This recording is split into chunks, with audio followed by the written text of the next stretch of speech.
təsadüfi olaraq növbəti mərhələyə seçildiniz. Green Card-a müraciət edənlər üçün bu sözləri görməkdən bəlkə də böyük xoşbəxtlik yoxdur. Şad xəbəri isə 55 min nəfər ala biləcək. Oktyabrdan başlayan intizara mayın əvvəlində son qoyulacaq. Nəticələr mayın 3-də Diversity Visa proqramı saytında açıqlanacaq.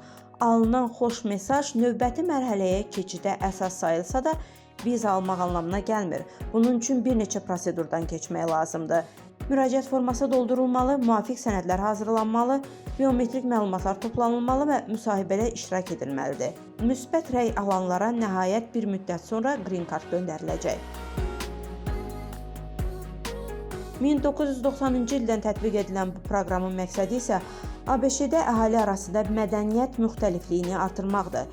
İldə bir dəfə keçirilir və qoşulmaq üçün heç bir ödəniş tələb olunmur. Seçim alqoritm əsasında təsadüfi qaydada aparılır. Müraciət edənlərin ən azı orta təhsili və son 5 ildə 2 il iş təcrübəsi olmalıdır. Yaş məhdudiyyətinə gəlincə, bu 18 yaşdan yuxarı götürülür. Əsas şərtlərdən biri də məlumatların düzgün təqdim edilməsidir. Green Card sahibi olduqdan 5 il sonra ABŞ vətəndaşlığı almaq üçün müraciət edə bilərsiniz. Əgər Amerika vətəndaşı ilə evlənmisinizsə, bu müddət 3 ilə endirilir. Green Card ümumilikdə 10 illik verilir. Vaxt bitdikdən sonra o yenilənməlidir.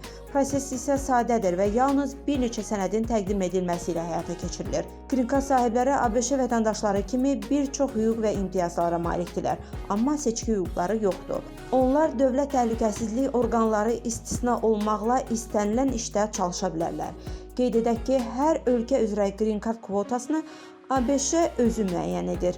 Bəzi dövlətlərin vətəndaşları bu proqramda iştirak edə bilmirlər. Belə məhdudiyyətlər son 5 ildə ABŞ-yə daha çox miqrant göndərən ölkələrə tətbiq olunur. Bu il isə şans Meksika, Hindistan, Çin, Filippin, Pakistan, Bangladeş, Nigeriya, Braziliya və Dominikandan yan keçib.